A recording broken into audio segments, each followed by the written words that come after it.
स्वागत है तुम सबका आज के एक नए वीडियो में। आज हम लोग पढ़ने जा रहे हैं क्लास 12th का चैप्टर नंबर 5 जो कि है कॉन्टिन्यूटी एंड डिफरेंशिएबिलिटी, जिसमें से आज मैं तुम्हें डिफरेंशिएशन वाला जो पार्ट है वो तुम्हें आज पढ़ाने वाला हूँ। और डिफरेंशिएशन भी ऐसा नहीं कि हम लोग एक वीडियो के अंदर ख़त्म करेंगे, क्योंकि ये चैप्टर थोड़ा सा बड़ा है। डिफरेंशिएशन वाला पार्ट ख़त्म कराते मेरे को कम से कम 1-2 घंटा लग जाएगा, या 3 घंटे भी लग सकता है अगर हर एक क्वेश्चन को तुम समझाने बैठूंगा तो मैंने क्या करा है, डिफरेंशिएशन के मैं अलग अलग पार्ट्स के अंदर आपके वीडियोस लेके आने वाला हूँ। तो ये है पार्ट नंबर 1, जिसमें मैं तुम्हारी 5.2 जो है वो तुम्हें कवर करा दूंगा पूरी तुम्हारी, ठीक। और साथ में जो बेसिक डेरिवेटिव के फॉर्मूलाज होते हैं मैं वो भी तुम्हें इस वीडियो के अंदर समझाने वाला हूँ, ठीक है। तो पूरी वीडियो आराम से देखना, तुम्हें एक एक चीज़ समझ में आने वाली है कि डिफरेंशिएशन हम क्यों करते हैं, कैसे करते हैं, क्या इसका कॉन्सेप्ट होता है, वो सब मैं तुम्हें आज की इस वीडियो के अंदर बताने वाला हूँ। तो कॉपी में लेके बैठ जाना, जो भी मैं तुम्हें फॉर्मूले से राइट करवाऊंगा, ये जो तुम्हें दिख रहा है इतनी बड़ी बड़ी सी हेडिंग, मैं तुम्हें ये सब कुछ आज की ही इस वीडियो के अंदर कराने वाला हूँ। तो चलिए फिर चालू करते हैं इस चैप्टर के नाम के साथ। ये सब तुम्हें भूल जाओ, ये सब मत देखो तुम, चलो इस सबको मैं थोड़ी देर के लिए छुपा ले रहा हूँ। चलो अब तुम मुझे बताओ, चैप्टर का नाम क्या है? Continuity and differentiability. कॉन्टिन्यूटी वाला पार्ट कभी और डिस्कस करेंगे, बट डिफरेंशिएशन से तुम क्या समझते हो? डिफरेंशिएबिलिटी जो वर्ड बना है वो डिफरेंशिएशन से बना है। तो डिफरेंशिएट या डिफरेंशिएशन का मतलब क्या होता है आखिरकार?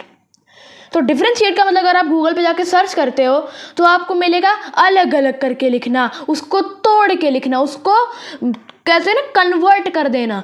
तो वही हम लोग इस चैप्टर के अंदर करेंगे। बस हम लोग रियल लाइफ में किस चीज़ का डिफरेंशिएट करते हैं? हम लोग पेन्स को पेंसिल से डिफरेंशिएट करते हैं, मतलब उनको अलग कर देते हैं। इसके अंदर हमें फंक्शन को तोड़ के लिखना होगा, इसमें फंक्शन को तोड़ना है। फंक्शन को इसमें तुम्हें क्या करना है, कोई भी फंक्शन तुम्हें दिया जाएगा y = any function of fx, ठीक, उसको तुम्हें डिफरेंशिएट करना होगा विद रिस्पेक्ट टू x। समझ में आ गई मेरी बात? तो चालू करते हैं अब हमारे मेन चैप्टर के साथ। अब तुम सोचोगे ये मैंने क्या ये अजीब अजीब से साइन बना रखे हैं, dy/dx, ये साइन x के ऊपर मैंने डैश क्यों बना रखा है, ये cos इनवर्स x क्या है अचानक से, हैं ये cos इनवर्स x कहाँ से आ गया, फिर नीचे देखोगे जाके e⁻x ये क्या है, तुम्हें सब मैं अभी समझाने वाला हूँ, थोड़ी देर बस वेट कर लो। यहाँ पर बात करते हैं y = x। एक सिंपल सा मैंने तुम्हें फंक्शन बोला कि तुम एक काम करो, y = x को डिफरेंशिएट करो विद रिस्पेक्ट टू x। तो देखो डिफरेंशिएट तुम जब भी करते हो किसी भी चीज़ को, मतलब y = एनी फंक्शन तुम्हें दे दिया, उसको अगर तुम्हें डिफरेंशिएट करना है तो या तो तुम इसके ऊपर डैश लगा दो, कहने का मतलब अगर तुम y डैश कर दोगे तो तुम उसका डिफरेंशिएशन कर सकते हो, या फिर तुम लिखो dy/dx। इसका मतलब क्या होता है? Differentiation of y with respect to x। इसका मतलब क्या होता है? Differentiation of y with respect to x। x के संदर्भ में y का हम डिफरेंशिएशन करो, और y क्या है? फंक्शन है हमारा। तो समझ में आ गया? अगर तुम कहीं पे ये यूज़ करते हो या ये यूज़ करते हो तो इससे क्या पता चलता है हमको कि हम y फंक्शन का x के संदर्भ में डिफरेंशिएशन कर रहे हैं। समझ में आ गया ना? समझ में आ गया? क्लियर है ना बात है? आ जाओ फिर आगे बढ़ते हैं। अब तुम्हें x का अगर डिफरेंशिएशन निकालना है तो तुम क्या करोगे? तुम्हें जब भी डिफरेंशिएशन निकालना हो अगर है ना, तुम लिखो dy/dx। अब तुम कहोगे y कहाँ है? y की जगह तो अपना फंक्शन पुट करोगे, तो dx/dx। अब ये तो कुछ अजीब सा लग रहा होगा तुमको, भाई dx/dx ये तो सेम चीज़ें हैं। तो जब भी तुम्हें x का डेरिवेटिव कहीं भी करने को मिले तो उसका आंसर हमेशा अगर विद रिस्पेक्ट टू x में करने को मिल रहा है, इसका मतलब क्या है? Differentiation of x with respect to x। तो x का x के संदर्भ में करो तो क्या आएगा? 1 तो आएगा ना, तो इसका आंसर 1 आता है। तो इसका dy/dx 1 आता है। और अगर y के इक्वल टू में कोई भी कांस्टेंट टर्म है, मतलब 2 है, 3 है, -14 है, -21 है, फर्क नहीं पड़ता, अगर यहाँ पर कोई भी कांस्टेंट टर्म आ गई तो उसका डिफरेंशिएशन तुम्हें हर बार 0 लिखना है, चाहे किसी भी सिचुएशन के अंदर हो 0 लिखना है। बट हाँ, एक स्पेशल केस है। क्या? अगर मैं तुमसे बोलूं कि तुम्हें 2x का डिफरेंशिएशन करना है, तुम इसको 0 मत लिखना, इसको तुम 0 नहीं लिखोगे। क्यों? सॉरी, इसको तुम कभी 0 नहीं लिखोगे। क्यों? क्योंकि यहाँ जो कांस्टेंट टर्म है वो x के साथ में है, वो x के साथ में है। और तुम्हें जब भी कांस्टेंट x के या फिर किसी भी वेरिएबल के साथ दिख जाए तो तुम्हें कांस्टेंट को हाथ भी नहीं लगाना। मतलब ये x, ये जो वेरिएबल है ना, ये ऐसी चीज़ है जो आगे जाके खुद कुर्बान हो जाएगी, डिफरेंशिएट हो जाएगी खुद, बट कांस्टेंट को डिफरेंशिएट नहीं होने देगी। ठीक, तो इसका आंसर क्या आएगा? इसका आंसर 2 आएगा, ना कि 0 आएगा। क्यों? तुम क्या सोचोगे, x का डिफरेंशिएशन 1 है, 2 का 0 है, 0 × 1 0 हो जाएगा। अरे नहीं बबुआ, x का 1 कर दो, 2 × 1 2 आएगा इसका डिफरेंस, क्योंकि कांस्टेंट टर्म का डिफरेंशिएशन हमें नहीं करना है अगर वो किसी भी वेरिएबल के साथ है तो। क्लियर बात? आ जाओ, इसी तरीके से आगे के कुछ फॉर्मूलेज मैं तुम्हें दिखा रहा हूँ, ध्यान से देखते रहो, आराम से देखते रहो फॉर्मूलोज को। अगर मैं तुमसे बोलूं कि x की पावर n करके मेरे पास कोई भी फंक्शन है मेरे पास x की पावर n की फॉर्म में, तो तुम उसका कैसे डिफरेंस? मान लो मैंने बोला तुमसे y = मेरे पास है x का क्यूब, मैंने कुछ ये फंक्शन तुमसे बोला, मैंने बोला इसका डिफरेंशिएशन निकालो, मतलब इसका dy/dx निकालो। तो कैसे निकालोगे तुम इसको? तो इसके लिए तुम्हें बेसिकली करना क्या है, जो भी तुम्हें पावर दी हो उसको तुम्हें आगे लाना है सबसे पहले, फिर वे बेस को तुम्हें बेस एज इट इज रख देना है, और ये जो पावर है ना, ये पावर लिखना और उसमें से 1 कम कर देना। क्या बोला मैंने? कि पावर को पहले आगे ले आना, ये जो पावर दिख रही है तुम्हें इसको आगे ले आओ, और फिर x एज इट इज रख के पावर में से 1 कम कर दो, तो इसका डिफरेंशिएशन क्या बनेगा? 3x का स्क्वायर। तो यहीं से फॉर्मूला बनता है। क्या? अगर तुम्हें y = x की पावर n कोई फंक्शन दिया जाता है तो तुम्हें उसका डिफरेंशिएशन कैसे करना है? पावर आगे फिर 1 पावर कम। समझ में आ गई मेरी बात? अब एक स्पेशल तरीके का केस होता है √x का। अगर तुमसे कभी बोल दो √x का डिफरेंशिएशन करो, तो √x का तुम्हें डायरेक्टली याद रखना है कि 1/2 √x होता है। ये कैसे होता है, क्यों होता है, अगर मैं तुम्हें बताऊं तो ठीक है, समझ लो एक बार। मैं तुमसे बोलता हूँ √x से तुम्हें करना है, तो x को एक काम करो ना, पावर में कर दो। x की पावर हाफ लिख सकते हो कि नहीं लिख सकते हो? y = x की पावर हाफ लिख सकते हो? इसको अलग कर देते हैं। चलो, √x को x की पावर हाफ लिख सकते हो? लिख सकते हैं जी। अब क्या करना होता है? y = पावर आगे लानी होती है और पावर में से 1 कम करना होता है। आधे में से 1 घटाओगे तो माइनस का आधा बचेगा, तो माइनस का 1/2 बचेगा। तो यहाँ से ये dy/dx हो जाएगा, मैं भूल गया था थोड़ा सा। तो dy/dx क्या आएगा एक्चुअली में? इसका dy/dx आएगा 1/2 एज इट इज। पावर को नीचे ले जाओगे पॉजिटिव हो जाएगी, और x की पावर हाफ को तुम √x लिखते हो तो अपॉन में √x आ जाएगा। तो इस तरीके से ये तुम्हारा जो x की पावर हाफ या बोल दो √x का डिफरेंशिएशन 1/2 √x आ जाता है। ठीक, इसके बाद आते हैं हमारे कुछ ये फॉर्मूलाज। अब ये सब क्या है फॉर्मूलाज? देखो, मैं एक ही के अंदर इनको बताता हूँ। क्यों? क्योंकि ये एक दूसरे से ना रिलेटेड है, ये सब मुझे एक साथ ही यूज करने होते हैं। ठीक, चाहो तो अलग अलग करके लिख लेना, तो मैंने एक साथ ही लिखे। क्यों? क्योंकि ये फॉर्मूलाज एक ही तरीके से यूज होते हैं। पहला है क्वेश्चन मल्टीप्लिकेशन रूल, इसको तुम क्या लिखते हो? प्रोडक्ट रूल बोल सकते हो, प्रोडक्ट रूल। और इसको क्या बोलते हैं फिर? इसको बोलते हो तुम क्वोशिएंट रूल। क्या बोलते हो जी? Quotient rule. समझ में आ गई मेरी बात? हाँ ठीक है। तो प्रोडक्ट रूल क्या कहता है कि मानो मैंने तुमसे बोला y = एनी फंक्शन जिसके अंदर एक फंक्शन है और उसके साथ में ही मल्टीप्लाई में कोई दूसरा फंक्शन, और तुमसे क्या रहा है इस पूरे का डेरिवेटिव निकालो। तो डेरिवेटिव कैसे निकाल पाओगे? कैसे निकालोगे डेरिवेटिव? अरे भाई, डेरिवेटिव निकालना कुछ नहीं है, सुनो, प्लस माइनस में हो। देखो, प्लस माइनस की बात आ जाए तो तुम्हें डायरेक्टली u का डेरिवेटिव करना है, v का डेरिवेटिव करना है, जो भी साइन लगा बीच में वो साइन लगा देना है। ये तो इजी है तुम्हारे लिए, इसको समझना जरूरी है तुम्हारे लिए। देखो प्रोडक्ट क्या रूल क्या कहता है तुमसे कि अगर तुम्हें कभी भी दो फंक्शन, तुम देखो फर्स्ट सेकंड करके दिखाओ, यू वी करके दिखाओ, फर्क नहीं पड़ता, तुम जैसे भी इसको दिखाओगे उस तरीके से ये सब तुम्हारा काम करेगा। मैं एक काम करता हूँ, सबसे पहले तो इनको अलग अलग कर देता हूँ, नहीं तो तुम लोग इनको एक साथ ही समझ लोगे। बात करते हैं प्रोडक्ट रूल कैसे काम करता है। ये दो फंक्शंस हैं, मल्टीप्लाई में, इनका डिफरेंशिएशन करना है तुमको। तो तुम क्या करोगे, पहला वाला फंक्शन तुम एज इट इज लिख दो पहले, और मल्टीप्लाई में दूसरे का डेरिवेटिव कर दो। क्या बोला मैंने कि तुम पहला एज इट इज लिखो, दूसरे वाले का डेरिवेटिव करो, बाद में क्या करो, प्लस लगा के दूसरा एज इट इज रखो, जिसका इस वाले में डेरिवेटिव करो तो उसको एज इट इज रखो, फिर जो बच गया था जिसको तुमने उसमें एज इट इज रखा था उसका डेरिवेटिव करो। इस तरीके से तुम क्वोशिएंट रूल प्रोडक्ट रूल का यूज करते हो। आगे सवाल आएंगे 5.2 के अंदर, मजाक नहीं कर रहा हूँ। 5.2 के अंदर अभी मैं तुम्हें सवाल कराने वाला हूँ, बस ये कुछ फॉर्मूले तुम आराम से याद कर लो, फिर तुम्हें आगे इसके ही सवाल मिलने वाले हैं। और क्वेश्चन टूल क्या कहता है तुमसे, मानो मैंने तुमसे बोला कि दो कोई फंक्शंस हैं, वो डिवाइड में हैं और उनका तुम्हें डिफरेंशिएशन करना है, तो क्या करो, सबसे पहले तुम अपॉन लगाओ और नीचे वाला जो है तुम्हें दिया गया फंक्शन उसका स्क्वायर कर दो, उसका स्क्वायर कर दो, और फिर क्या करो, फिर जो नीचे वाला है उसको लिखो।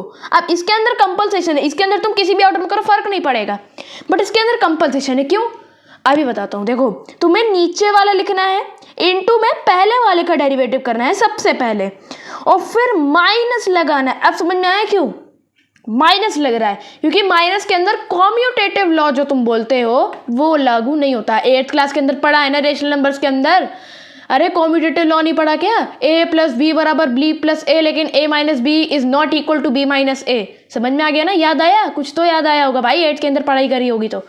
चलो, तो सेकेंड इंटू फर्स्ट का स्क्वायर करना है, फर्स्ट का डेरिवेटिव करना है, फिर फर्स्ट को एज इट इज रख के दूसरे का डेरिवेटिव करना है। ये वाला फॉर्मूला तुम्हें एग्जैक्ट याद होना चाहिए, और नहीं याद रहता तो ऐसे रख लो, नीचे वाले का स्क्वायर करना है तुम्हें नीचे, ठीक, मतलब नीचे जो भी नंबर दिया उसका नीचे अपॉन में स्क्वायर कर देना, और फिर जो नीचे वाला उसको पहले एज इट इज लिख के पहले का ऊपर वाले का डिफरेंशिएशन करना, फिर ऊपर वाला एज इट इज रख के नीचे वाले का डिफरेंशिएशन करना। ऐसे तुम्हें याद रख लेना है। बारी आती है y equals to sine x cos x tan x cot x cosec x और सेक एक्स, इन सब के फॉर्मूलेस को याद करने की। देखो sine inverse x, cos inverse x, tan inverse x वगैरह वगैरह, ये जो फॉर्मूलेस हैं इनको तुम याद करो तो भी चलेगा, ना याद करो तो भी चलेगा। क्यों, क्योंकि देखो ये सब मैं जो अभी तुम्हें करवाऊंगा ना, ये जो चीज़ें हैं ये सब मैं तुम्हें आगे की जब एक्सरसाइज आएगी, मतलब 5.3 आएगी, अभी हम लोग 5.2 करेंगे, जब 5.3 के मैं सवाल तुम्हें कराऊंगा ना तब तुम्हें इन फॉर्मूलों की ज़रूरत पड़ेगी। और ये की पावर एक्स लॉग एक्स की तो तुम बात ही छोड़ दो, अभी वो बहुत आगे की बातें आ गईंगी। ठीक है, बात करते हैं sine x cos x tan x cot x sec x और कॉसेक एक्स के डिफरेंशिएशंस क्या होते हैं। देखो ट्रिग्नोमेट्रिक फंक्शंस के तुम्हें डिफरेंशिएशन याद होने चाहिए, इनका कोई जो रीज़न है मैं तुम्हें कभी और बताऊंगा, क्योंकि अगर मैं अभी बताने लग गया ना तो ये वीडियो बहुत लंबी खिंच जाएगी, फिर इसकी कोई सीमा ही नहीं होगी। समझ में आ गई ना मेरी बात, ये वीडियो बहुत ही ज़्यादा लंबी खिंच जाएगी, इसकी कोई सीमा नहीं बचेगी। फिर आज वो बात करते हैं साइन एक्स का डिफरेंशिएशन। अब मैंने डैश लगाया ऊपर, तो घबरा मत जाना अचानक से, अरे d y by d x कहाँ चला गया, ये कैसे हमने कर दिया। अरे भाई d y by d x लिखो चाहे डैश लिखो, मतलब इसका डिफरेंशिएशन ही होता है। समझ में आ गई ना मेरी बात। तो साइन एक्स का डिफरेंशिएशन कॉस एक्स होता है, याद रखना, और कॉस एक्स का क्या होता है फिर माइनस साइन एक्स होता है, टैन एक्स का सेक स्क्वायर एक होता है, कॉट एक्स का माइनस कॉसेक स्क्वायर एक होता है और सेक एक्स का sec x into tan x होता है, कॉसेक एक्स का cosec x into cot x होता है। अगर तुम्हें याद ना रहे तो तुम इन तीन के याद रखो, इन तीन के याद रख लिए तो क्या होगा। देखो साइन का उल्टा इस वाली भाषा में, देखो वैसे तो साइन का उल्टा कॉसेक, कॉस का उल्टा सेक और टैन का उल्टा कॉट होता है, बट इसके अंदर साइन का उल्टा कॉस, टैन का उल्टा कॉट, कॉसेक का उल्टा कॉसेक होता है, ठीक, सेक का उल्टा कोसेक होता है। समझ में आ गई ना बात। तो अगर तुमने साइन एक्स का याद कर लिया तो कॉस एक्स का लिख सकते हो, टैन एक्स का याद हो गया तो कॉट एक्स का उसका रिवर्स करके लिख देना, सेक एक्स का जो भी है उसका रिवर्स करके लिख देना। एक और चीज़ याद रखना, जितने भी ये सी वाले टी रेशियोज है ना, कॉस है, कॉट है, कोसेक है, इनके डिफरेंशिएशन में हमेशा माइनस आता है। ये ट्रिक बता रहा हूँ तुम्हें याद करने की। इनके डिफरेंशिएशन में हमेशा ही माइनस आता है। समझ में आ गई मेरी बात? क्लियर हुई? क्लियर हुआ? समझ में आया? चलो फिर अब पढ़ते हैं ये जो फॉर्मूलेज हैं बाकी के, इनको तुम एक बार नज़र मार लेना सिर्फ, ठीक है? Sine inverse x, cos inverse x, tan inverse x वगैरह वगैरह के फॉर्मूलाज जो हैं, ठीक, इनको तुम देख लेना बस। और ये जो e की पावर रूट एक्स वाला, ये तो मैंने मतलब ऐसे ही लिख दिया कि हाँ इसको तुम देख सकते हो कि हाँ चेन रूल लगाना हो। तो चेन रूल का मतलब क्या होता है? यहाँ पर मैंने तुमसे बोला e की पावर रूट एक्स का डिफरेंशिएशन करना है तुमको, तो कैसे करोगे? इसको लिखोगे तुम e की power root x as it is, मतलब e की पावर रूट एक्स का होता नहीं है, वो तो मैं तुम्हें आगे चल के बताऊंगा। फिर तुम्हें इस रूट एक्स का, उसकी पावर का या उसके एंगल का तुम्हें अलग से करना पड़ेगा। ये सब तुम्हें आगे वाले सवालों में मैं तुम्हें बताऊंगा। तो आई होप सो तुम लोगों को सारे फॉर्मूलाज ये क्लियर हो चुके होंगे बेसिक वाले। तो बस इतना ही सीखना है तुमको। अब हम लोग स्टार्ट कर सकते हैं अपनी एक्सरसाइज 5.2। मज़ा बहुत आने वाला है, रुके रहना मेरे साथ, तुम्हें एकदम नेक्स्ट लेवल पे सारी चीज़ें क्लियर कराने वाला, मज़ा बहुत आएगा। तो गाइस हम लोग चालू करने वाले हैं अपनी एक्सरसाइज 5.2। देखो 5.2 के अंदर तुम्हें जितने भी फंक्शंस दिए गए हैं ना, ये सारे के सारे एक्सप्लिसिट फंक्शन है। अब एक्सप्लिसिट का मतलब क्या होता है? देखो मैं तुम्हें दो तरीके के फंक्शंस अभी बता दे रहा हूँ, एक अगली वाली एक्सरसाइज में और एक इसी एक्सरसाइज में। कौन सा? पहला है एक्सप्लिसिट फंक्शन जो तुम इस एक्सरसाइज के अंदर करने वाले हो, और दूसरा कौन सा है? Implicit function. अब इम्प्लिसिट फंक्शन का मतलब क्या होता है? देखो ये बेसिकली तुम कह सकते हो एक तरीके से कॉम्पोजिट फंक्शन वाली एक्सरसाइज है, मतलब इसको कॉम्पोजिट एक्सप्लिसिट तुम दोनों बोल सकते हो। बट इम्प्लिसिट फंक्शन क्या होता है वो देख लेना। इम्प्लिसिट फंक्शन के अंदर होता क्या है ना कि इक्वल टू के दोनों साइड पे तुम्हें y या दोनों तरफ x देखने को मिलता है, उसके अंदर तुम्हें dy/dx छांटना पड़ता है, ठीक है? तो वो सब आगे की बातें हैं। अब बात कर लेते हैं हम लोग अपनी 5.2 के पहले सवाल की। और तुम अगर बुक के अंदर देखोगे जाके तो तुम्हें क्या करना है, बेसिकली 4 से लेके 8 तक के सवाल दे रखे तुमको, इनको तुम्हें डिफरेंशिएट कर देना है। तो पहला सवाल है तुम्हारे स्क्रीन पर, साइन ब्रैकेट में है x² + 5। अब तुम इसको बेसिकली ना साइन थीटा समझ के सॉल्व करो, साइन थीटा या साइन x बोल लो, क्योंकि साइन के एंगल में है, ये मल्टीप्लाई में नहीं ना। तुम सोचो साइन इंटू एक्स का स्क्वायर हो जाएगा, मतलब साइन x² + 5 साइन, ऐसे नहीं करना, ये गलत हो जाएगा, ये गलत हो जाएगा भाई। ये इसका एंगल है, मल्टीप्लाई मत कर देना। समझ में आ गई ना मेरी बात? मल्टीप्लाई मत कर देना, मल्टीप्लाई करने पर लग गया। चलो तुम्हें करना क्या है, पहले देखो इस फंक्शन को तुम क्या करना, जो भी तुम्हें फंक्शन दिया जाए सबसे पहले इसको y के इक्वल करो, ठीक? सबसे पहले y के इक्वल कर दो उसको, ठीक कर दिया। फिर y का डिफरेंशिएशन करो, y का डिफरेंशिएशन करा dy/dx होता है y का, याद रखना ये आगे तुम्हें 5.3 के अंदर और ज़्यादा काम आने वाला है। फिर तुम क्या करोगे, इसका डेरिवेटिव करोगे, किसका? साइन x² + 5, ठीक है? इसका तुम्हें डेरिवेटिव अब करना है। कैसे करोगे समझ में आ चुका होगा। मैंने तुम्हें क्या बोला, पहले तुम साइन x² + 5 इसको साइन x मान के सॉल्व करो। साइन x का डेरिवेटिव क्या होता है? अरे भैया याद कर लो ना, वीडियो पॉज करो, डिवाइड करके cos x का sign x, cos x, tan x, cot x, cosec x, sec x के फॉर्मूले देख लो, 5 मिनट दे के याद कर लो, क्योंकि सवाल के अंदर अगर तुम्हें फॉर्मूला ही याद नहीं होगा तो तुम अटकोगे ही ना सवाल में, ठीक है? तो आओ आगे इसको सॉल्व करने चलेंगे। dy/dx ऑफ दिस करा, इसको साइन x मानो। साइन x का डिफरेंशिएशन क्या होता है? cos x होता है कि नहीं होता है? तो तुम इसको cos x लिखोगे नहीं, क्यों? cos लिखोगे, लेकिन x की जगह यहाँ पर x² + 5 है, तो यहाँ पर भी x की जगह x² + 5 आएगा, इतना ध्यान रखना। फिर क्या करोगे, अब देखो इतना ही नहीं छोड़ना है, मैंने तुम्हें क्या बोला, पहले फंक्शन का करो, फिर उसकी पावर हो या एंगल हो उसका करो। समझ में आ गया ना? अगर पावर तो उसका सबसे पहले करो, अगर मतलब इस पूरे फंक्शन की कुछ पावर होती तो पहले उसका करते, उसके बाद फंक्शन का करते, उसके बाद उसके फिर एंगल का करते। अब यहाँ पे पावर थी नहीं तो डायरेक्ट फंक्शन का करा, अब एंगल का करो इसके।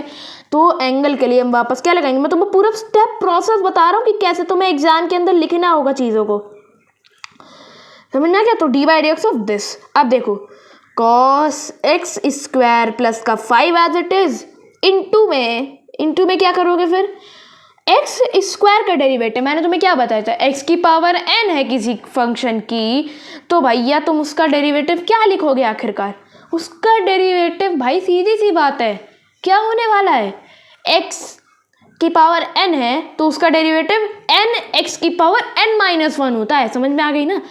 तो यहाँ पे x की पावर 2 है तो 2 आगे, x की पावर में से 2 में से 1 कम कर दिया तो 1 बचा, तो इसको लिखने की जरूरत नहीं। फिर प्लस है तो प्लस लगाया, कांस्टेंट टर्म का 0 होता है तो उसको लिखने की ज़रूरत नहीं पड़ती। तो यही है हमारा फाइनल आंसर। अब तुम चाहो तो 2x को आगे लिखते ना, वो सब तुम करते रहना, वो तुम्हारी प्रेजेंटेशन के ऊपर डिपेंड करता है। इतना भी छोड़ दोगे ना तो भी तुम्हारा आंसर आ जाएगा। क्लियर। आगे बढ़ते हैं cos sin x की तरफ। अब ये वाला सवाल देखो, अब आ जाओ, बढ़िया सवाल है ये वाला सवाल भी बढ़िया है तुम्हारा। कैसे देखो, इसको भी तुम y के इक्वल पुट करो, y के इक्वल पुट करा, लो भाई y के इक्वल पुट कर दिया, cos sin x पुट करा, फिर क्या करा, dy by d x equals to d by d x of क्या करना है भाई, cos sin x का करना है तुम्हें डिफरेंशिएशन। ठीक सॉरी। अब इसको तुम cos x मान के सॉल्व करो। cos x का डेरिवेटिव क्या होता है तुम भाई इतनी बार कर चुके, अब तो तुम्हें समझ में आ ही गया होगा। cos x का माइनस sin x होता है, बट sin x की जगह, cos x की जगह यहाँ पे क्या था, x की जगह sin x था, एंगल में sin x है ना, तो इसके भी एंगल में sin x ही आएगा। फिर क्या करोगे, फिर इसके एंगल का करोगे जो कि है sin x, फिर इसके एंगल का होगा। समझ में आ गया ना, माइनस sin x, ठीक, इनटू में sin x का क्या होता है, cos x। समझ में आ गया। तो यही है इसका आंसर। और फिर तो पूछोगे इसका भी तो एंगल है x, अरे भाई x का कर भी देते हो तो उसका भी तो 1 ही आना है ना, सीधी सी बात है। तो उस 1 को हम लिखते नहीं क्योंकि उस 1 से कोई फर्क पड़ने नहीं वाला। तो ये है हमारा इस सवाल का आंसर। तुम सिंप्लीफाई करो ना करो वो तुम्हारे ऊपर डिपेंड करता है। तुम बस डिफरेंशिएट करके छोड़ दोगे तो भी तुम्हें पूरे नंबर मिलेंगे, और सिंप्लीफाई करते तो ऐसा तो है नहीं कि 4 में 5 नंबर मिल जाएंगे। अरे भाई तुम सिंप्लीफाई करो ना करो यही तुम्हारा आंसर है ना, सॉल्व छोड़ दो भाई, वहीं पे पूरे नंबर मिलेंगे तुमको। आ जाओ। और लेकिन अगर कहीं किसी सवाल में ऐसा है कि सिंप्लीफाई करना जरूरी ही है तो फिर तुम्हारे नंबर कटेंगे अगर तुम सिंप्लीफाई नहीं करते हो तो। ठीक, आ जाओ। Sign a x plus B, अब इसका करना है, कोई बड़ी बात है क्या इसके अंदर? अरे नहीं भाई देखो ना, आ जाओ जाओ जाओ जाओ फटाफट आ जाओ। Sign a x plus b का करते हैं अब। तो देखो sign a x plus b को भी क्या करोगे, वाई के इक्वल पुट करा, लो भाई वाई के इक्वल पुट करा sine a x plus b को, इसका डेरिवेटिव करा तो d y by d x, इसका डेरिवेटिव करना है हमको। ठीक है, इसका तुम्हें डेरिवेटिव करना है। अभी मैं लिख लिख के बता रहा हूँ, लेकिन देखो जैसे जैसे तुम्हारी प्रैक्टिस बनेगी तुम एक साथ मतलब देखा तुमने साइन का cos A x plus B करा, ए का ये कर दिया तुमने और डायरेक्ट आंसर लिख दिया तुमने। सीधी सी बात, एक लाइन के अंदर आंसर कर सकते हो डिफरेंशिएशंस के, अगर तुम्हारी प्रैक्टिस बन गई एक बार तो। प्रैक्टिस, मैं तुमने वो कहावत सुन रखी होगी वैसे, practice makes a man perfect. तो प्रैक्टिस करो ना, इसके अंदर तुम उतने ही परफेक्ट हो जाओगे। देखो तुमसे सच बताऊँ ना, 12th क्लास के अंदर कैलकुलस जो पार्ट है तुम्हारे, जिसके अंदर तुम्हारे differentiation, integration, application of derivatives, application of integrations वगैरह वगैरह चैप्टर्स तुम्हारे आते हैं, इनको तुम्हें ढंग से मास्टर करना चाहिए। क्यों? क्योंकि ये जो चैप्टर्स होते हैं ना भाई, ये प्रैक्टिस बहुत मांगते हैं। प्रैक्टिस पढ़ लिया तुमने एक बार कोई दिक्कत नहीं, लेकिन इनको जितना प्रैक्टिस करोगे उतना ही ज़्यादा तुम्हें याद रहेंगे। बट अगर तुमने करके एक बार छोड़ दिया, फिर तुम अगर जब एग्जाम के अंदर बैठोगे ना, तब तुम्हारा सर घूमेगा इन सवालों को देख के। इतने बेसिक सवाल पूछ देता है कभी कभी बोर्ड एग्जाम में, वो तक तुम लोग कर नहीं पाते हो। फिर इसीलिए कह रहा हूँ फॉर्मूलों को ढंग से रिवाइज कर लेना, एनसीईआरटी के सवाल लगा लेना, फिर तुम चाहे किसी भी सैम्पल पेपर के सवाल लगाना। तुम्हें कम से कम नहीं तो डेरिवेटिव्स के ही 300-400 क्वेश्चंस करने हैं। जो भी बीच में विंटर वेकेशंस मिलते हैं, अभी समर वेकेशंस तो जा चुके हैं तुम्हारे, उसके अंदर भी तुमने क्या करा है, मतलब ज़्यादा मस्ती करी होगी। लेकिन जो विंटर वेकेशंस मिले ना, उनमें डिफरेंशिएशन और इंटीग्रेशन ढंग से प्रैक्टिस कर लो एक बार, सबके 400-500 क्वेश्चन लगा लो आराम से, फिर देखो तुम डिफरेंशिएशन इंटीग्रेशन में कैसे मास्टर हो जाते हो। आओ, sign a x plus b का डेरिवेटिव करो तो कॉस, साइन का कॉस होता है ना, और एंगल में उसके ए एक्स प्लस बी, तो इसके भी एंगल में ए एक्स प्लस बी, वापस से d y by d x. अब क्या करोगे, आप इसके एंगल का करोगे, है ना। लो जी, cos A x plus B into A x plus B. अब तुम इसका करने में खुद जाओगे। देखो b को तुम यहाँ पे कोई कांस्टेंट ही मानोगे, b को कोई तुम वेरिएबल नहीं मानोगे, क्योंकि देखो डिफरेंशिएशन के अंदर ना जो x है और जो y है इन्हीं को वेरिएबल्स माना जाता है, और उनमें से भी मेनली x को माना जाता है, क्योंकि x का ही डिफरेंशिएशन तुम सिर्फ 1 करते हो, y का differentiation d y by d x हो जाता है। लेकिन b और a जो m वगैरह ये सब तुम्हें मिलते हैं ना, ये सारे जो मैं जितने भी दिखे ये सब के सब तुम्हारे क्या होते हैं, कॉन्स्टेंट्स। तो कांस्टेंट का 0 हो जाएगा, ये तो खत्म ही होगा क्योंकि प्लस में है तो हटा छोड़ना नहीं है। इसमें a भी कांस्टेंट है, बट ये मल्टीप्लाई में है x के साथ, तो a को तुम्हें कुछ नहीं करना, a को तुम छू भी मत लेना भाई। x का डिफरेंशिएशन करो, 1 आता है, a इंटू 1 1 हो गया, प्लस में 0 तो a ही लिखोगे। क्लियर हुआ बात, समझ में आई मेरी बात, क्लियर हुआ, आई होप सो क्लियर हुआ होगा। ये 3 सवाल एकदम लल्लू पल्लू से थे, बिल्कुल मैंने फटाफट से तुम्हें ये सारे सवाल करा दिए। अब बढ़ते हैं हम लोग अपने चौथे और 5वें सवाल की ओर, मज़ा आने वाला है। क्वेश्चन नंबर 4 देखिए यहाँ पर, ये भी बढ़िया सवाल है, कर सकते हो। y के इक्वल पुट करोगे, सीधी सी बात है, आओ जी y के इक्वल पुट कर दें, tan रूट x। अब बताओ, अब तुम्हें देखो साइन एक्स और कॉस एक्स तुम बहुत दफ़ा यूज़ कर चुके हो, साइन एक्स कॉस एक्स के साथ ही तुम ज़्यादातर खेलते हो, बट जैसे ही सेक एक्स टैन एक्स वगैरह आ गए तुम्हारा सर घूम गया, और इनका क्या होता है। अरे नहीं, अभी प्रैक्टिस बन नहीं है, तो एक काम करो, मैंने तुम्हें पीछे जो जितने भी फॉर्मूले बताए थे ना, इन सबको एक एक बार देख लो। देखो ये फॉर्मूले को वापस देखो एक बार, सेक एक्स का क्या दिख रहा है तुमको, sec x into tan x दिख रहा है, टैन एक्स का क्या दिख रहा है, सेक स्क्वायर एक्स दिख रहा है। बस वे प्रैक्टिस के साथ आएंगे तुमको, साइन एक्स कॉस एक्स का मतलब ज़्यादा टाइम नहीं लगेगा, तुम्हें याद हो जाएगा, बट इन सारे के याद होने में टाइम लगता है, तो प्रैक्टिस करोगे जितनी उतनी ही जल्दी ये सारे तुम्हें फॉर्मूले याद हो जाएंगे, सीधी सी बात है, ठीक है। बढ़ते हैं, तो इसका क्या दिख रहा है तुमको, सेक एक्स का देख लो एक बार, sec x into tan x है, टैन एक्स का देख लो, सेक स्क्वायर एक्स है। तो बात करते हैं, चलते हैं आगे, सवाल को सॉल्व करना चालू करते हैं। सेक एक्स का हमने क्या देखा है फॉर्मूला, सेक एक्स का क्या है डिफरेंशिएशन, तो बेसिकली सबसे पहले तो लिख देंगे d y d x of sec tan और रूट एक्स, ठीक है। चलो भाई सॉल्व करना चालू करते हैं। सेक का क्या होता है, sec x into tan x होता है, अब तो बता के थक चुका हूँ। आ जाओ भाई, सेक एक्स कर दो, sec tan root x into tan root x, ठीक। फिर क्या करा हमने, फिर हमने डी बाई डी एक्स करा। अब देखो सेक का हो गया तो अंदर वाले टैन रूट एक्स का भी तो करोगे, हाँ भाई टैन रूट एक्स का करेंगे, फिर इसके रूट एक्स का भी करेंगे, तो चलो भाई कर ही डालते हैं, एक साथ ही कर देते हैं, d y d x of root x also. आ जाओ, sec x, sec tan root x, sorry sec tan root x into tan root x into tan root x, tan का होता है सेक स्क्वायर एक्स, तो इसका हो गया sec square root x into ये होता है 1/2 रूट एक्स। तो एक काम करो, 1 का तो वैसे भी कोई महत्व नहीं है, तो 2 रूट एक्स को इन सबके डायरेक्टली डिवाइड में ले आओ, और यही तुम्हारा आंसर है। इतने पे छोड़ दो, कोई इतनी बड़ी बात नहीं तुम्हारे लिए अभी, लेकिन अगर कहीं तुम्हें लिख रहा हो सिंप्लीफाई कर सकते हो तो करो भाई, कोई फ़र्क नहीं पड़ता उससे, तुम करो आराम से बैठ के उसको, बट इतने पे तुम छोड़ दोगे तो कोई गलत बात नहीं हो जाएगी। समझ में आ गया ना, सवाल इजी था ये। अब बढ़ते हैं अगले 5वें सवाल की ओर। ये वाला मतलब एक नई चीज़ सीखने वाली इसमें क्या, अब यहाँ पर तुम्हें 2 फंक्शंस डिवाइड में दिख रहे हैं, 2 फंक्शंस यहाँ डिवाइड में दिख रहे हैं। तो मैंने तुम्हें एक रूल बताया था, क्या बताया था ना, बताया था कि नहीं बताया था, अगर भूल गए हो तो जाके ज़रा देखा ना पीछे घूम के एक बार। अरे भाई देखो कौन सा फॉर्मूला बताए थे हम तुमको ये वाला फॉर्मूला बताए थे ना, ये यू बाई बी वाला, ये कॉन्स्टेंट रूल बताए थे ना तुमको, तो वही फॉर्मूला तो यूज होना है, और क्या होना है इसके अंदर।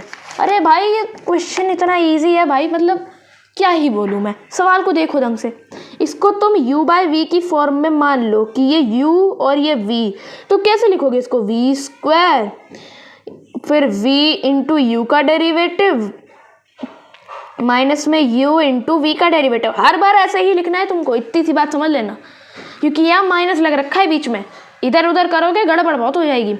आगे चलते हैं, आ जाओ। तो नीचे वाले का स्क्वायर करना है तुमको, रुक जाओ फिर, आ जाओ। पहले क्या करेंगे, d y by d x, sorry y के इक्वल पुट करेंगे इसको सबसे पहले। तो sine a x plus b upon cos c x plus d. Clear है? इसका कर दिया है डिफरेंशिएशन दोनों side, d y by d x. अब इसका क्या करोगे, cos c x plus d का होल स्क्वायर कर दिया। चलो ठीक है, होल स्क्वायर कर दिया। फिर ऊपर क्या करेंगे, सबसे पहले cos c x plus d as it is है, cos c x plus d as it is.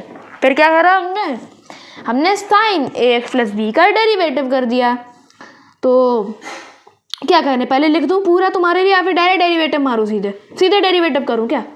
अब इतनी प्रैक्टिस तुम्हारी हाई होप सो बन चुकी होगी, लेकिन जिनकी नहीं बनी उनके लिए लिख देना। चलिए भाई, D by d x of किसका, साइन ए एक्स प्लस में बी, इसका भी डेरिवेटिव करना है।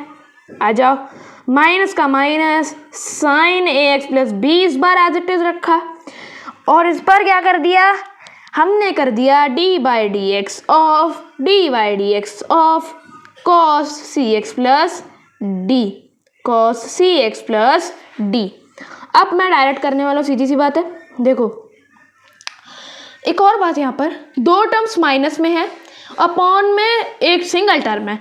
तो जब भी तुमने 6th या 7th 8th में अंदर पढ़ा होगा कि जब भी तुम्हें दो एल्जेब्रिक एक्सप्रेशंस को डिवाइड करना होता है और उनके बीच में माइनस लगा हो, तो वो दोनों के अपॉन में जाता है टर्म, वो टर्म दोनों के अपॉन में जाता है। तो इसको दोनों के अपॉन में ले जाओ ना।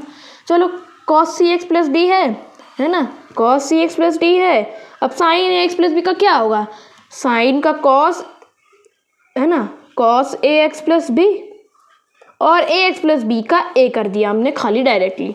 ठीक, अपॉन में क्या है, अपॉन में चल रहा है cos c x plus d का होल स्क्वायर। ठीक, अभी मैं एक और अभी आगे बताऊंगा चीज़ें। माइनस का माइनस लगाया, sine a x plus b as it is, फिर इंटू क्या कर रहे, cos c x plus d का क्या करोगे, minus sine c x plus d, sine c x plus d, bracket लगाना जरूरी है। और सी एक्स प्लस डी का क्या होगा, सी हो जाएगा खाली, उसको लिखने की मतलब लिखना तो पड़ेगा ही। आ जाओ, अपॉन में इसके भी cos c x plus d का होल स्क्वायर चल रहा है। ठीक है, कर दिया। अब क्या करेंगे, देखो cos c x plus d, cos c x plus d का होल स्क्वायर, तो एक cos c x plus D से एक cos c x plus D चला गया। ठीक, अब क्या बचेगा यहाँ पे बचेगा cos A x plus B, और हमने क्या करा, cos c x plus D upon में है, इसको ऊपर ले जाओ, इसको ऊपर ले जाओ, ये ए है इसके साथ में ही। ठीक, cos c x plus D को ऊपर ले गए तो ये हो जाएगा, कॉस का उल्टा क्या होता है, सेक होता है ना, तो ये तो बन जाएगा सेक सी एक्स प्लस डी। अब तुम बोलोगे सर कॉस का उल्टा साइन होता है, अरे भाई वो डिफरेंशिएशन के लिए होता है सिर्फ। अरे नॉर्मली जब तुम 1/cos लिखते हो तो उसको तुम ऊपर जाके सेक ही तो करते हो ना, क्या उसका साइन कर देते हो तुम? अरे भाई सेक ही तो होता है ना कॉस के लिए, मतलब इनवर्स अगर तुम 1/cos लिखते हो तो वो सेक हो जाता है जाके। आ जाओ, माइनस का माइनस लगाया। अब देखो यहाँ पर ये 2 हैं, ठीक, मतलब यहाँ पे ये 2 हैं, तो हमने क्या किया, sign a x plus b को एज इट इज रखा। हमने क्या कर दिया, फिर ये जो ऊपर वाला सी एक्स प्लस डी है, इससे मतलब एक सी एक्स प्लस डी से तो हमने क्या कर दिया, इसको tan बना दिया। क्यों, अरे भाई sine theta by cos theta tan theta, 10th class याद करो मेरे भाइयों, 10th क्लास याद करो, फॉर्मूला पढ़ा था तुमने, क्या फॉर्मूला पढ़ा था, साइन अपॉन कॉस क्या होता है, tan होता है कि नहीं होता है। और यहाँ सी एक्स प्लस डी है तो सी एक्स प्लस डी लिखा, और अभी स्क्वायर थे यहाँ पे 2 थे, इनमें से एक का तो हमने ये कर दिया, अब स्क्वायर यहाँ से खत्म हो जाएगा तो सी एक्स प्लस डी बच गया सिर्फ। तो सी एक्स प्लस डी को भी ऊपर ले गए तो क्या बचेगा, और देखो यहाँ माइनस का साइन था, ये आगे मल्टीप्लाई में था इसके साथ, तो माइनस माइनस प्लस कर देंगे हम यहाँ पे। ठीक है, ये कैसे करें समझ में आ गया होगा। अगर भाई -2 इंटू -3 बोल लूँ तो प्लस का 6 ही तो आएगा ना, यहाँ पे प्लस तो होना ही है। ठीक है, और cos सी एक्स प्लस डी को ऊपर लेगा तो ये हो जाएगा sec सी एक्स प्लस डी। मैंने तुमसे बोला ना, अगर तुम पहले ही सवाल को छोड़ देते, सी लगाना जरूरी है, अगर तो पहले भी सवाल को मतलब इसको सिंप्लीफाई ना करते ज़्यादा तो यहाँ पे तुम्हारे नंबर कटते। क्यों? क्योंकि भाई यहाँ पे सिंप्लीफाई हो तो बस साफ साफ तुम्हें दिख रहा था। हाँ, अगर तुम यहाँ आइडेंटिटी वगैरह ना लगाते कोई प्रॉब्लम नहीं थी, बट जहाँ नॉर्मली सिंप्लीफाई हो रहा था उसको सिंप्लीफाई करना तुम्हारे लिए ज़रूरी था। ठीक है, तो ये है इसका फाइनल आंसर। समझ में आ गई? समझ में आया ना भाई? बस 3 सवाल और बचे हैं, इसके बाद ये वीडियो एंड कराने वाला हूँ मैं। तुम्हारी मज़ा बहुत आने वाला है। आधे घंटे की वीडियो ऑलरेडी हो चुकी है, पर मुझे नहीं फ़र्क पड़ता चाहे कितनी भी लंबी वीडियो बन जाए, मैं तुम्हें सारे सवाल इस एक्सरसाइज के करा के जाने वाला हूँ। तो बने रहो मेरे साथ। चलते हैं आप लोग अपने 6वें और 7वें सवाल पढ़ते हैं, अपने 6वें सवाल की ओर। इजी सवाल है, इसके अंदर कुछ इतना हार्ड है नहीं तुम्हारे लिए, कर सकते हो, कर लोगे ना? लेकिन करवा देता हूँ, चलो भाई, ठीक है, क्योंकि इसके अंदर प्रोडक्ट रूल लगना है तुम्हारा। y equals to cos x cube into sine square x की पावर 5 dy बाय dx कर दिया। अब देखो क्या होगा। ये इसको पहला टर्म मतलब मान लो तुमने cos x क्यूब को पहले एज इट इज रखा, cos x क्यूब को एज इट इज रखा, और हमने साइन x की पावर 5 साइन स्क्वायर x की पावर 5 का डिफ्रेंशिएशन कर दिया। ठीक, तो d by d x of sine square x की पावर में 5 है, इसका डिफ्रेंशिएशन करा, प्लस में क्या करा, साइन स्क्वायर x की पावर 5 को एज इट इज रखा, और इनटू में d बाई डी एक्स कर दिया हमने cos x के क्यूब का। आ जाओ सॉल्व करना चालू करते हैं एंड स्टार्ट करेंगे cos x क्यूब से। तो एज इट इज रखना है क्योंकि इसका डिफरेंशिएशन तो करना नहीं हमने। इसका डिफरेंशिएशन करेंगे, पहले पावर का करोगे तो ये इसके होल की पावर है। अरे भाई साइन स्क्वायर थीटा लिख रहे हो तो वो साइन थीटा का होल स्क्वायर ही तो होता है ना, तो ये पावर है इसके साथ, तो इसको 2 साइन x की पावर में 5, मतलब इसका 1 माइनस कर दिया तो 1 ही बचेगा, तो साइन x की पावर में 5 बचा। साइन का कर दिया cos x की पावर 5 हो गया, फिर x की पावर 5 का करा, हाँ x की पावर 5 का करा तो 5x की पावर 4 हो गया। समझ में आ गई बात? प्लस का प्लस लगाया, साइन स्क्वायर x की पावर 5 एज इट इज बच गया।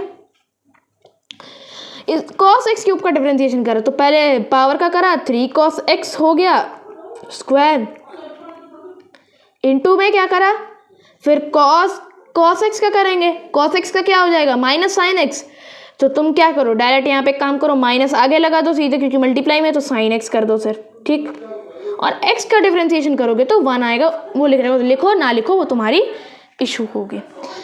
चाहो तुम यहीं पे छोड़ दो और तुम चाहो तो इसको 5 इंटू 2 कर दो, 10x की पावर 4 कर दो, वो सब तुम्हारे ऊपर डिपेंड करेगा। ये सारे सवाल हो चुके हैं हमारे। 7वें सवाल की ओर बढ़ते हैं भाइयों, ख़त्म होने वाली है बस वीडियो, कुछ देर में, थोड़ी देर और इंतज़ार कर लो, 2 सवाल बचे हैं सर। आ जाओ इसको सॉल्व करते हैं। अरे भाई क्या दिक्कत है इसके अंदर, देखो y इक्वल्स टू पुट करो सीधे सीधे 2 रूट कॉट x का होल स्क्वायर। ठीक, अब क्या करा हमने, बेसिकली इसको हमने कॉट x के स्क्वायर का पावर 1/2 कर दिया। अब पावर का डिफरेंशिएशन कैसे करते थे, पावर का डिफरेंशिएशन कैसे करते थे, हाफ को आगे ले आए, इंटू तो 2 एज इट इज ही रहने वाला है, और पावर में से 1 कम कर दिया। ठीक, तो माइनस का आधा बच गया, इससे ये चला गया, तो ये कुछ इस तरीके का दिखेगा, कॉट x का स्क्वायर की पावर है -12। ठीक है, ठीक है, ठीक है, ठीक है, ठीक है, ठीक है, ठीक है, समझ में आ गया, डन है, डन है। आ जाओ, तो ये हो गया 1 में रूट कॉट x स्क्वायर, फिर कॉट x का स्क्वायर का डेरिवेटिव करोगे, है ना, कॉट x स्क्वायर का मतलब कहने का मतलब क्या, अब तुम क्या किसका करोगे डेरिवेटिव, कॉट x स्क्वायर का करोगे या इसके सिर्फ कॉट x का करोगे, सोचो, खुद सोचो तुम लोग। अब ये तुम्हारे लिए सोचने वाली बात है, तुम्हारे लिए सोचो क्या होगा इसका आंसर। अरे भाई मैंने तुमसे क्या बोला, बेसिकली तुम्हें किसका डेरिवेटिव करना होगा यहाँ पर, सोचो किसका डेरिवेटिव करोगे। अब कॉट x स्क्वायर का करोगे क्या, कॉट x स्क्वायर का करोगे क्या, हाँ कॉट x स्क्वायर का करेंगे, लेकिन पावर को डिफरेंशिएट नहीं करेंगे इस बार, क्योंकि पावर हम ऑलरेडी कर चुके हैं। समझ में आई मेरी बात? यही कुछ चीज़ें हैं जो मैं तुम्हें समझाना चाह रहा हूँ, ठीक है?